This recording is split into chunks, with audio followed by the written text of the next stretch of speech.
Jean-Alexis, alors je le lis parce qu'il y en a plein qui sont un peu obnubilés par cette idée-là. Alors c'est l'idée, vous savez, que depuis plus de 10 ans, chacun a la possibilité, mais ne le sait pas, de sortir de la sécurité sociale obligatoire en France pour s'assurer seul. Et il dit, la seule solution pour baisser la dépense publique est d'enfin expliquer aux Français que les directives européennes autorisent depuis 2001 les salariés à demander à leur employeur le versement de leur salaire complet et de s'assurer librement pour la maladie et la retraite auprès d'opérateurs privés, donc de s'affranchir de la sécurité sociale.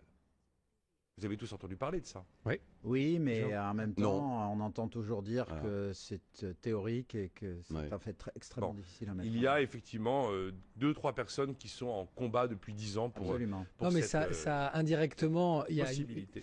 toutes les professions libérales Les femmes aujourd'hui, en les effet. chefs d'entreprise qui sont travailleurs non salariés, étant donné leur taux de cotisation et ce qu'ils auront éventuellement en termes de retraite, mais également en termes de protection sociale s'il arrive un accident à un homme clé, c'est notre cas en tant que chef d'entreprise. On a tous déjà de toute façon des prévoyances qui tombent dans des cadres, par exemple de la loi Madelin, qui offrent des avantages fiscaux pour se surprotéger et se protéger intelligemment. Je rebondis sur ce que disait Christian Saint-Etienne tout à l'heure, parce que notre santé est primordiale dans une entreprise, encore plus dans des PME ou des TPE, où nous sommes vraiment des hommes clés.